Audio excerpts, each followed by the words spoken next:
नमस्कार साथियों, स्वागत है आप सभी लोगों का आरएस बाबा पर।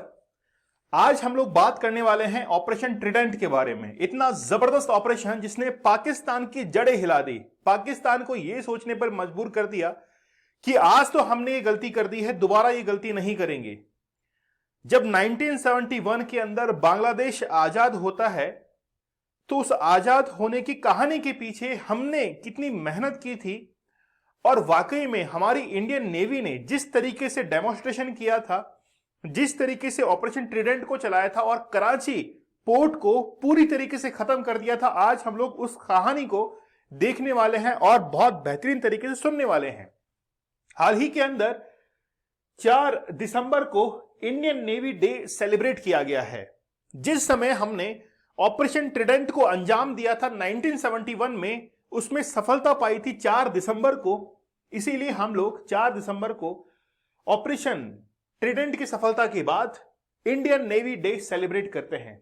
तो चलिए जानते हैं कि आखिरकार कहानी क्या है। मैं आपको बिल्कुल बेसिक से समझाने की कोशिश करूंगा कि आखिरकार हमने किस तरीके से विद्युत क्लास इंडियन बोट्स का इस्तेमाल करके 3 विद्युत क्लास मिसाइल बोट्स थी, 2 एंटी सबमरीन्स थी और एक टैंकर के इस्तेमाल से हम लोगों ने किस तरीके से कराची पोर्ट को खत्म कर दिया, नेस्तनाबूद कर दिया। पीएनएस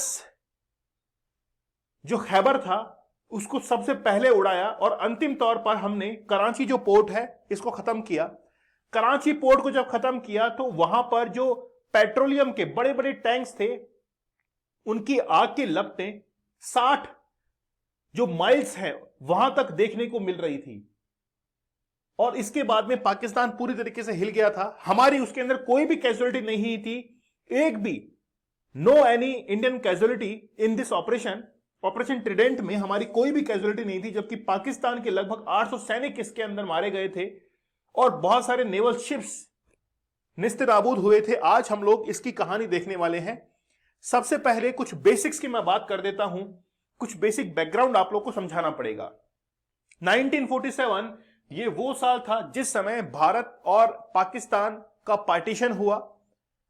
और भारत पाकिस्तान के पार्टीशन को हम लोग यूं ही इतनी आसानी से नहीं देख सकते, क्योंकि उस समय बहुत सारे लोग आपस में एक दूसरे का विरोध कर रहे थे। हिंदू कम्युनिटी मुस्लिम का और मुस्लिम कम्युनिटी हिंदू का।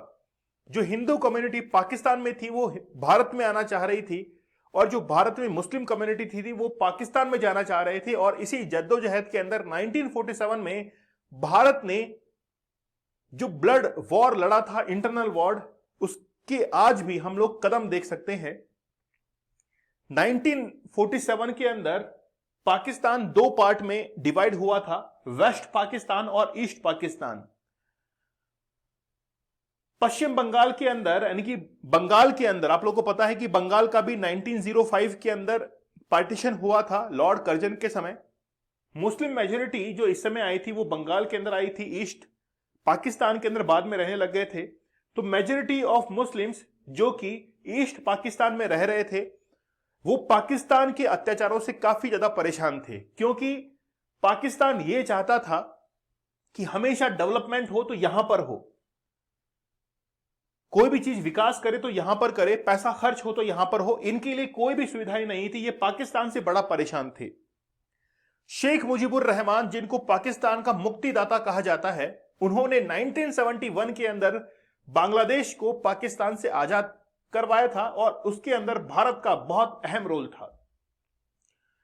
जिस समय पाकिस्तान के जनरल टिक्का उस समय जनरल थे और उन्होंने ईस्ट पाकिस्तान के अंदर बहुत सारे अत्याचार किए थे। कारण यह था क्योंकि ईस्ट पाकिस्तान डिमांड कर रहा था कि हम लोग पाकिस्तान के अत्याचारों से बहुत ज्यादा परेशान हो चुके हैं।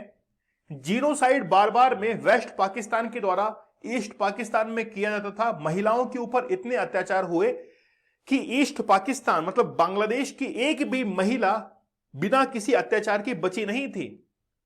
जीनोसाइड्स वहां पर किए और इससे परेशान होकर वहां के लोगों ने वेस्ट पाकिस्तान से आजाद होने की मांग वो करने लगे और यह बात पाकिस्तान को पसंद नहीं थी। यह बात इंडिया के पास में पहुंचती है और इंडिया यह डिसाइड करता है कि आखिरकार भारत का पड़ोसी कोई मुल्क, कोई लोग जो कि भारत से ही निकलकर बने हैं वो इतना परेशान हो रहे हैं। और ये पूरे विश्व के अंदर पहली बार ऐसा हुआ था कि किसी दूसरे देश के इंटरवेंशन से, किसी दूसरे देश की दखल अंदाजी से एक नया देश बनकर तैयार हुआ है। और उसका एग्जाम्पल है जो कि एकमात्र देखा जाता है, वो है बांग्लादेश। एम मानेकशॉ उस समय जनरल थे। उनसे इंदिरा गांधी ने यह पूछा कि क्या हम लोग यहां पर अटैक कर सकते हैं। एम मानेकशॉ ने यह कहा कि बांग्लादेश के अंदर अभी मानसून है और मानसून के अंदर बांग्लादेश की हालत यह हो जाती है कि वहां पर कार्रवाई करना तो छोड़ो, चलना भी बड़ा मुश्किल है। इसलिए हम लोग अभी अच्छे समय का इंतजार करेंगे, चुन चुन कर बदला लेंगे, लेकिन हमारा समय होगा तब हम लोग बदला लेंगे। तो मानसून के सीजन को क्रॉस किया गया और उसके बाद में जब ईयर का एंड होता है, 1971 का जब वर्ष खत्म हो रहा होता है नवंबर के अंदर, तो हमारे द्वारा कार्रवाई यहां पर की जा रही थी। लेकिन यह बात पाकिस्तान को बर्दाश्त नहीं हो रही थी। पाकिस्तान ने हमको परेशान करने के लिए गुजरात का जो एरिया है, यहां पर एयरपोर्ट्स, जो एयर फोर्स के जो बेसिस है, यहां पर उसने हमला करना शुरू कर दिया और हमको डिस्टर्ब इसने यहां पर किया। उसकी जवाबी कार्रवाई के अंदर हमने जो ऑपरेशन लॉन्च किया था वो था ऑपरेशन ट्रिडेंट। ट्रिडेंट का मीन्स होता है त्रिशूल, और त्रिशूल जो है वो हमने छोड़ा और यहां पर पाकिस्तान के ऊपर एक नेवल कार्रवाई की। हमारे नेवी के जो चीफ थे वो ब्लैक यूनिफॉर्म में आप लोग देख सकते हैं, SM नंदा इनका नाम है।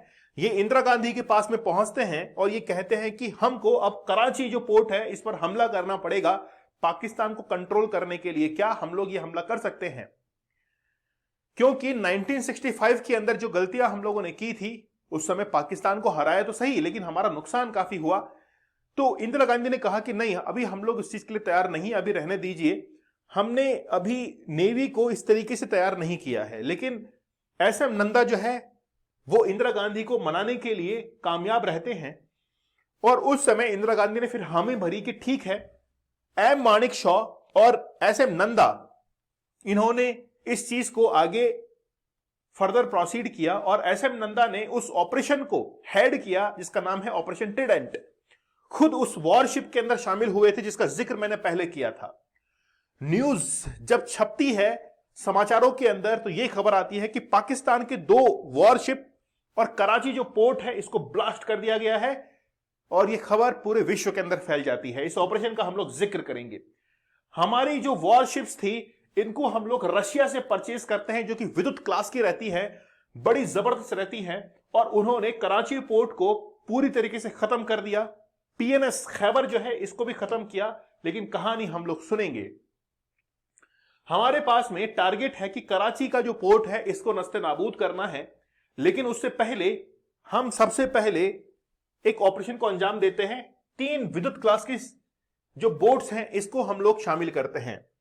INS निपात, INS निर्घट और INS वीर, ये 3 बोट्स को हम लोग शामिल करते हैं। इन बोट्स की खास बात यह है कि ये बोट्स मिसाइल्स को कैरी कर सकती थी, पहली बात।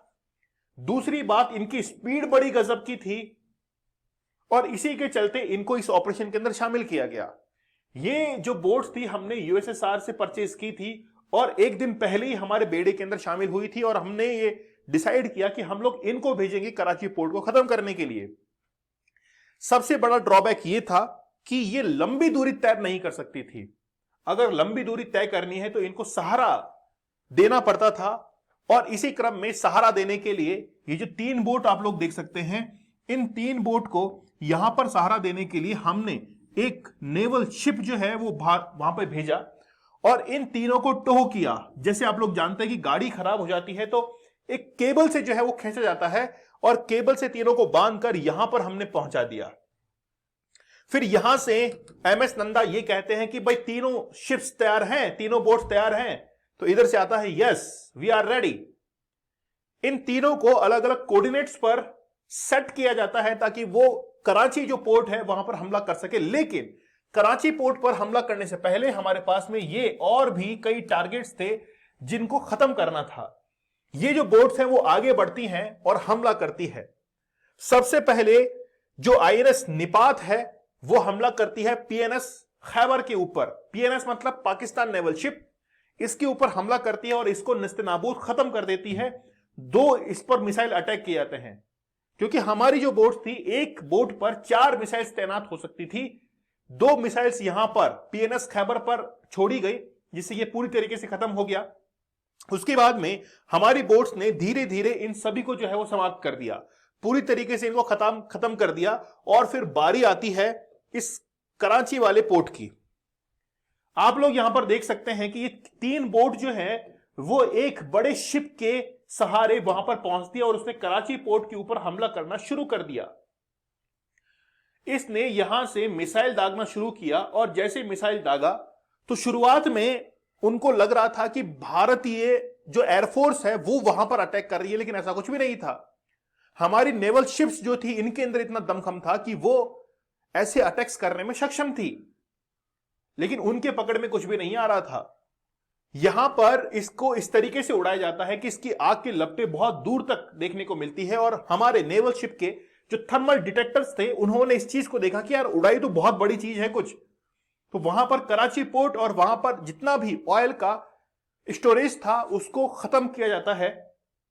खत्म करने के बाद कराची पोर्ट जैसे पूरी तरीके से खत्म होता है तो पाकिस्तान की जड़ें जो है वो हिल जाती हैं। पाकिस्तान को लगता है कि अब हम लोग ये युद्ध जो है वो अब हारेंगे। किस तरीके से हमारे सारे के सारे नेवल शिप खत्म कर दिए हैं भारतीय नौसेना ने, और हमको अब इससे विड्रॉ करना पड़ेगा। लेकिन फिर भी पाकिस्तान ने 3 जहाज जो है वो भेजे और हमारे ओखा पोर्ट जो कि गुजरात के अंदर स्थित है वहां पर इन्होंने हमले किए, लेकिन कुछ भी होना जाना नहीं था। हमने इसका रिटालिएट किया और 8 दिसंबर को ऑपरेशन पाइथन चलाया। 8 दिसंबर 1971 को ऑपरेशन पाइथन चलाया और उस पाइथन के अंदर हमने तमाम जितने भी इनके एयरफोर्स के ठिकाने थे वो भी हमने खत्म कर दिए। वो पूरी तरीके से क्या हो गई, टूट गई, पूरी तरीके से खत्म हो गई पाकिस्तान की रीढ़ की हड्डी। ठीक है, तो ये पूरा का पूरा ऑपरेशन ट्रिडेंट था जिसके बारे में हम लोगों ने सीखा। अब आप लोगों के मन में एक जिक्र होगा कि सर वो